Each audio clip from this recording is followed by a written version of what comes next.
Você sabia que em alguns países as escolas já começam a ensinar estatística em linguagem de programação, ainda na fase inicial de aprendizado?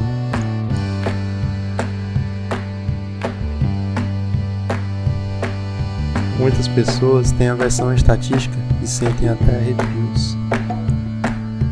Associam rapidamente a cálculos intermináveis, que no final das contas sempre dão 0 ou 1. Mas a verdade é que sempre fomos dependentes dessa ciência. E sem dúvidas ela vai nortear a sua e a minha vida praticamente em tudo que formos fazer. Somos tão jovens na história da humanidade que às vezes nos esquecemos do que nos permitiu chegar aqui e viver dessa forma. Se hoje os territórios estão divididos em países, com idiomas e regras estabelecidas, nem sempre foi assim. O mundo era um lugar aberto e desconhecido, onde nossa chance de sobrevivência parecia baixa. Mas alguns de nós fizeram o que parecia impossível. Aprenderam a olhar para o futuro quando viam as estrelas, prevendo o clima e a migração dos animais. Graças a essa incrível descoberta, a humanidade teve uma oportunidade única, entender o ambiente à nossa volta. Começamos a plantar, domesticamos animais e estabelecemos um lar. Pela primeira vez na história, os humanos paravam de fugir e de passar fome. Tínhamos mais do que podíamos carregar, decidimos registrar ideias e acontecimentos. A escrita nascia para mudar a nossa história, uma forma de transcender o medo da morte. Enviar ao futuro nossos medos, nossas crenças e nossas experiências passou a ser possível. Foi quando começamos a herdar o conhecimento da humanidade.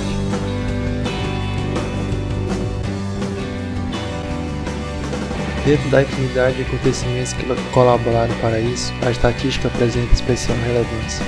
Desde a antiguidade, vários povos já registravam o número de habitantes, de nascimentos e de óbitos. Faziam estimativas das riquezas individual e social e cobravam impostos. Há indício de que 3.000 anos antes de Cristo já se faziam censos na Babilônia, China e Egito. O primeiro levantamento estatístico que se tem conhecimento se deve a Heródoto em 3050 a.C. Se refere a um estudo da riqueza da população do Egito. A finalidade era averiguar quais eram os recursos humanos e econômicos disponíveis para a construção das pirâmides. No ano de 2238 a.C., o imperador chinês Yao ordenou a realização de estatística com fins industriais e comerciais. No quarto livro do Antigo Testamento, há referência de levantamento estatístico. Deus pediu a Moisés que fizesse um levantamento dos homens de Israel que estivessem aptos para guerrear. Os romanos fizeram 72 censos entre 555 a.C. e 72 d.C.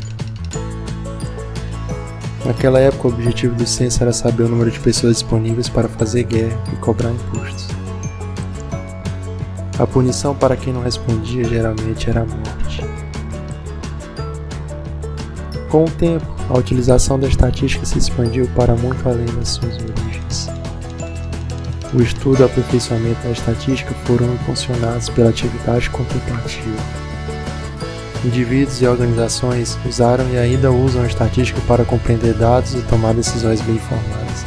A partir do século XVI começaram a aparecer as primeiras análises de temática de fatos sociais.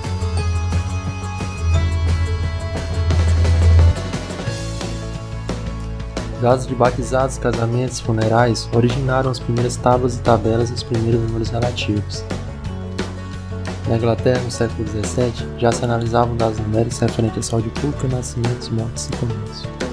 Também no século XVII, inicia-se o desenvolvimento do cálculo das probabilidades. Em 1633, o erudito jogador Girolamo Cardano publicou o livro dos jogos de azar. Este foi o primeiro livro a fornecer um tratamento sistemático da matemática da probabilidade. Cartas trocadas entre Fermat e Blaise Pascal em 1654 fizeram surgir a teoria das probabilidades. No século XVIII, o estudo de tais fatos foi adquirindo aos poucos aspecto verdadeiramente científico. O alemão Rudolf Friedrich Schiller batizou a nova ciência com o nome de estatística, determinando seu objetivo. No século XIX, inicia-se a última fase do desenvolvimento da estatística. Antes da estatística se limitava apenas ao estudo da demografia e da economia. Agora, a sua aplicação se estende à biologia, medicina, física, psicologia, indústria, comércio, meteorologia, educação, etc. As tabelas tornaram-se mais complexas, surgiram as representações gráficas e o cálculo das probabilidades. A estatística deixou de ser simples catalogação dos dados numéricos coletivos. Se tornou o estudo de como chegar a conclusões sobre o todo, partindo da observação de parte desse todo. Ao longo das últimas décadas, a quantidade de dados gerados tem crescido de forma exponencial. O surgimento da internet aumentou de forma abrupta a quantidade de dados produzidos. Em 2015, entramos na era zettabyte e atualmente geramos mais de 2,5 quintilhões de bytes diariamente. Segundo a IBM, em 2018, surpreendentemente 90% dos dados no mundo tinham sido criados entre 2016 e 2017. A adesão das grandes empresas à internet, às redes sociais, dados GPS, dispositivos embutidos e móveis. A internet mudou a forma como os dados são gerados e como os resultados são apresentados. Os resultados de pesquisas estatísticas estão presentes a todo instante na nossa sociedade. Pesquisas estão sendo feitas constantemente, tendo em vista a tomada de decisões. Elas se utilizam das ferramentas da estatística desde os primeiros passos até a apresentação gráfica. Um exemplo é o uso de dados relacionados à quantidade de casos da doença Covid-19, que faz com que estados, municípios e o Ministério da Saúde tomem decisões com base no que foi coletado, até mesmo na busca por uma vacina para uma doença. Existe a necessidade da realização de pesquisas para avaliar-se a eficácia dela. O que prova essa eficácia são os dados coletados e trabalhados estatisticamente. Podemos perceber a estatística desde decisões simples até nas mais complexas do nosso cotidiano. E essas informações não podem ou não deveriam ser repassadas de qualquer maneira. Existem regras específicas para a coleta de dados. E todas essas regras surgiram baseadas em ferramentas desenvolvidas no estudo da estatística.